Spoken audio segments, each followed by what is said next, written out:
అడిగారు అసలు కలిసినప్పుడు, ఇంకా నువ్వు బయట ఎందుకున్నావు, జైల్లో లేవా అని. అంటే నాకు తెలియదు సార్, మరి ఇంతవరకు పెట్టలేదు అన్న.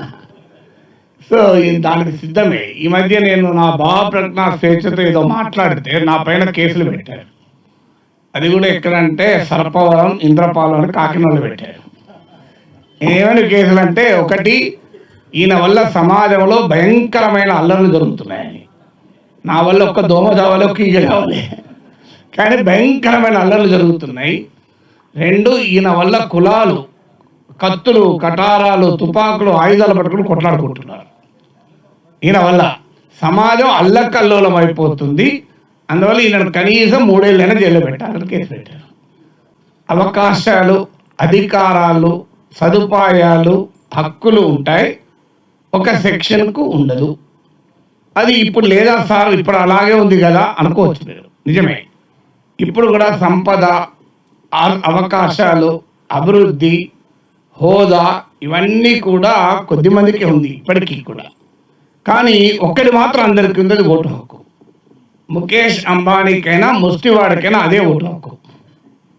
ముఖేష్ అంబానీ ఇంటికి కావాలంటే state bank of India chairman and managing director ఇంటికి పోయి లోన్ ఇస్తాడు, కానీ ప్రిసైడింగ్ ఆఫీసర్ ఇంటికి పోయి ఓటు వేయించుకోడు. మీరు గమనించండి. ముఖేష్ అంబానీ సత్యకుండా పోలింగ్ బూత్కు రావాల్సిందే, ఇంకో మార్గం లేదు.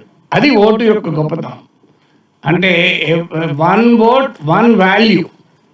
భారత రాజ్యాంగం అంబేద్కర్ గారు మొదట్లో చెప్తారు, 1 vote 1 value సాధించాం, కానీ 1 man 1 value సాధించినప్పుడే నిజమైన ప్రజాస్వామ్యం అంటాడు. ఇప్పుడు ఆ 1 man 1 value సర్వాసంగతి. ఈ 1 vote 1 value ఉండదు. ఇక అక్కడ పంచాయతీ అసలు ఉండకపోతే ఏమవుతుంది? మీకు పరకాల గారే చెప్పారు, ప్రభాకర్ గారు చెప్పారు, ఇజ్రాయిల్లో ఒక పార్ట్ వరకు చెప్పారు. అంటే ఇజ్రాయిల్లో అందరూ ఒక జాతి, యూదుల గురించి ఆలోచిస్తారు అని. మిగతా వారి గురించి ఆలోచించకపోయినా ఇబ్బంది లేదు, వాళ్ళు అలా బతకచ్చు. కానీ వాళ్ళని బతకకుండా కూడా చేస్తారు, ఊచకొతకు వస్తారు. అది ఇంకా ప్రమాదకరం. అంటే ఇజ్రాయిల్లో జరుగుతున్నది ఏంటంటే, నాన్ జ్యూస్ బతకకూడదు అంటే ఒక రకమైన హ్యూమన్ జెనోసైడ్ మనం చూస్తున్నాం. గాజాలో 65-70 లక్షల మంది చంపేశారు. అంటే డిసెన్ఫ్రాంచైజ్తో మొదలై తర్వాత ఏమవుతుందంటే you have no right to live, అక్కడ దాకా వెళ్తుంది. సౌత్ ఆఫ్రికాలో ఏం జరిగిందో చెప్తాను. సౌత్ ఆఫ్రికాలో ఇప్పుడు గవర్నమెంట్ లేనప్పుడు, కొలోనియల్ గవర్నమెంట్ ఉన్నప్పుడు, వైట్ మెజారిటీకి మాత్రమే ప్రివిలేజెస్ ఉన్నప్పుడు, వారు ఇప్పటికీ కూడా ప్రివిలేజెస్ 7% ఉంటారు సౌత్ ఆఫ్రికా పాపులేషన్లో.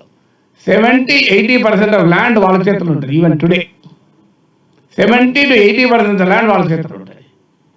ఎందుకు ఉండాలి అని చెప్పి అక్కడ ప్రభుత్వం ల్యాండ్ రిఫార్మ్ మొదలు పెడితే రియాక్షన్ ఎక్కడి నుంచి వచ్చింది తెలుసా? డొనాల్డ్ ట్రంప్ నుంచి వచ్చింది. నువ్వు తెల్లవారికి అన్యాయం చేస్తావు, నీ సంగతి చూస్తావు. అంటే ఎక్కడికి పోతున్నాను? డిసెన్ఫ్రాంచైజ్మెంట్ వల్ల జరిగేది ఏంటంటే, కొద్దిమంది చేతుల్లో ప్రభుత్వం ఏర్పాటు అనే అంశమే కాదు, సంపద, అవకాశాలు అన్నీ కూడా ఆ కొద్ది మంది ప్రివిలేజ్గానే ఉంటుంది. మిగతా వారు జీవోత్సవాలుగా బతకాలి. అది కూడా బతకనిస్తారో లేదో తెలియదు. అలాంటి ఒక భయంకరమైన అంతర్గత అపార్థి, జాత్యహంకార పాలన ఉంటుంది. మరి అప్పుడు దేశం సుభిక్షంగా ఉంటే పోనీ, ఏదో సుభిక్షంగా ఉందంటే ఉండదు. ప్రపంచంలో ఈ రకమైన సమాజాలు ఏవి ప్రశాంతంగా లేవు. సో అందువల్ల ఇది కేవలం డిసెన్ఫ్రాంచైజ్మెంట్తో మొదలు కాదు. ఇది ఎక్కడికి వెళ్తుంది అంటే, ఒక హ్యూమన్ ఎగ్జిస్టెన్స్లోనే తేడా వచ్చే స్థాయికి వస్తుంది. అందువల్ల ఇజ్రాయెల్ అనుభవం కానీ, సౌత్ ఆఫ్రికా అనుభవం కానీ, నల్ల జాతీయుల సమస్యలు అమెరికాలో చూసాం మనం. వీటి కొరకు చరిత్రలో సివిల్ వార్ అంటే అహ్మదీయులే, మన వాళ్ళే, మనకు ఓటు వేస్తారు అనుకున్న వారే ప్రకాల గారు చెప్పారు. కానీ అందులో ఎవడైనా మనకు కాక ఇంకో పార్టీకి ఓటు వేసే ఆలోచన ఉందనుకోండి, వాడిని నామినేషన్ టైంలోనే తొలగించేస్తాం. అదే మీనాక్షి నటరాజన్ కేసు. ఏంటి, ఆమె పైన కేసే లేదు. ఆ కేసు ఏంటి? ఆమె కాదు, ఒక మహిళ నన్ను మాలెస్ట్ చేశారని చెప్పి ఒకరి పైన కేసు పెట్టింది. ఆయన ఒక కాంగ్రెస్ పార్టీ నాయకుడు కనుక ఆయన పైన ఈమె చర్య తీసుకోలేదని కేసు. పోనీ చర్య తీసుకోవడానికి ఆమె అప్పుడు ఉందా, ఆమె అప్పుడు లేదు. ఇంట్రెస్టింగ్ ఏంటంటే ఆమె 2020 ఇన్ఛార్జ్ అయింది, 2022 కేసు. అంటే ఆమె లేనప్పుడు ఎట్లా చర్య తీసుకుంటుంది? కానీ అదంతా అనవసరం, కేసు పెట్టారు. ఆ కేసు పెట్టినందుకు కోర్టు ఆమెకు ఎక్స్ప్లెనేషన్ వస్తే ఎక్స్ప్లెనేషన్ ఇచ్చింది, అయిపోయింది. ఆ కేసు నువ్వు రాయలేదు కదా అంటారు returning officer. Representation people's act section 33A ఏం చెప్తోంది? 2 ఏళ్ల కనీస జైలు శిక్ష లేదా అంతకన్నా ఎక్కువ ఛార్జెస్ ఫ్రేమ్ అయినప్పుడు చెప్పాలని ఉంది. అదంతా అనవసరం, నేను రిటర్నింగ్ ఆఫీసర్, నువ్వు నాకు చెప్పలే అంతే అంటాడు. అరే మన ఎలక్షన్ లాలేంది? రిటర్నింగ్ ఆఫీసర్ నిర్ణయం ఫైనల్, ఏమైనా ఎలక్షన్ తర్వాత మాట్లాడుకుంటాడు. నేను ఎమ్మెల్సీగా పోటీ చేసినప్పుడు నాకు డౌట్ వచ్చింది.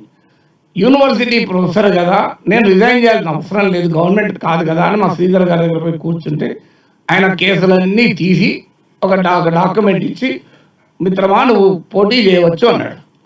కానీ మరి నా భయం ఏందని చెప్పి లింగ్డో దగ్గరికి వెళ్ళాను. చీఫ్ ఎలక్షన్ కమిషనర్ రిటైర్ అయ్యి లింగ్డోని అడిగాను, అంటే నువ్వు చెప్పిందంతా నిజం, కానీ నీవు చెప్పింది రిటర్న్ ఆఫీసర్కి అర్థం కాకపోతే నీ నామినేషన్ రిజెక్ట్ అవుతుంది అన్నాడు. ఇది ఎక్కడ పంచాయతీ సార్ అన్న, అంతదాన్ని ఏం చేయలేము అంతే అన్నాడు. అప్పుడు నేను ఎలక్షన్ కమిషన్ యొక్క ఉత్తరం రాశాను, నేను ఇలా పలానా ప్రొఫెసరు, నేను పోటీ చేస్తానికి అర్హత ఉందా, మీరు దయచేసి నాకు క్లారిఫై చేయండి అని. నాకు లెటర్ వచ్చింది, we are not an advisory body అని. ఏం చేయాలి? ధైర్యంగా పోటీ చేశాడు. పోటీ చేశాక అదృష్టవశాత్తు నామినేషన్ ప్రశ్న సంజయ్ జాజు అని ఒక ఐఏఎస్ ఆఫీసర్, రిటర్నింగ్ ఆఫీసర్ ఉండి ఈ ప్రశ్న వచ్చుతోనే నాగేశ్వర్ గారు ఈ క్వశ్చన్ వస్తుంది అన్నాడు.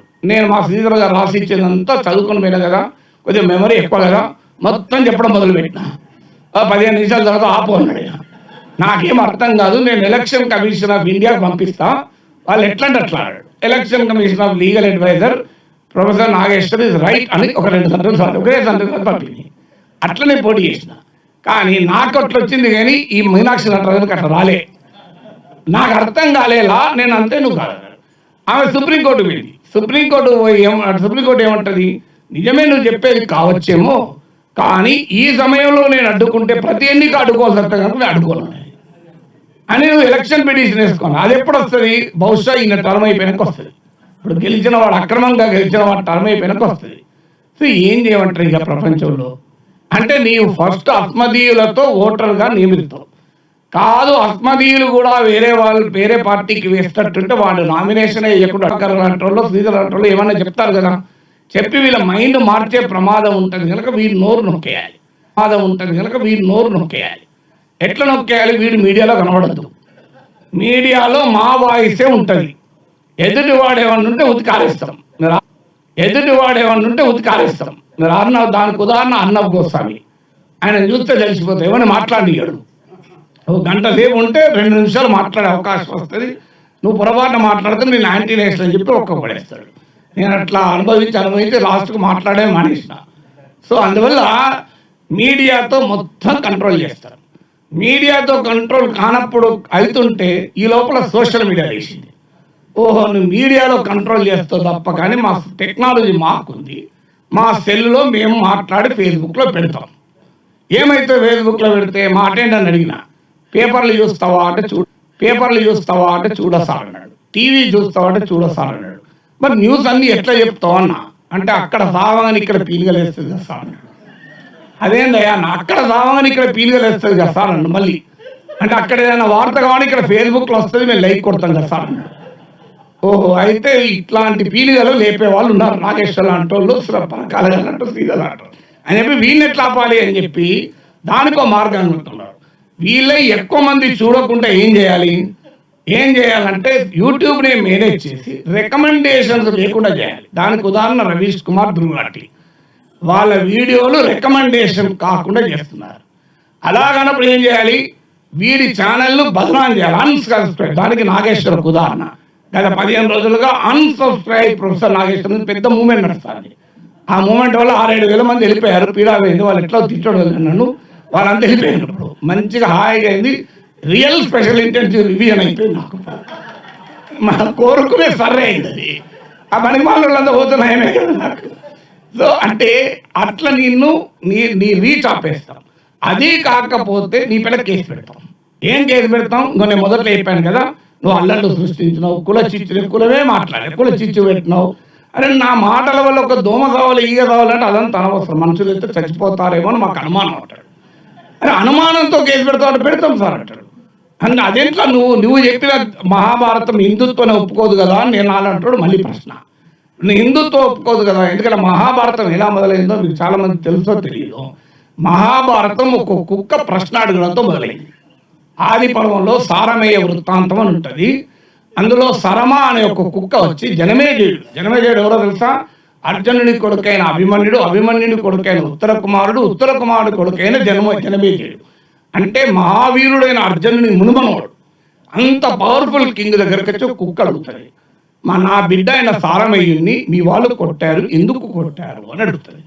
అంటే యజ్ఞ పాత్రల్ని అపవిత్రం చేస్తుందేమో అనుమానంతో కొట్టాము అంటారు. అపవిత్రం చేస్తే కొట్టాలి కానీ అనుమానంతో ఎట్లా కొడతావు? ఇది ప్రివెంటివ్ డిటెన్షన్ కదా అని అడుగుతుంది.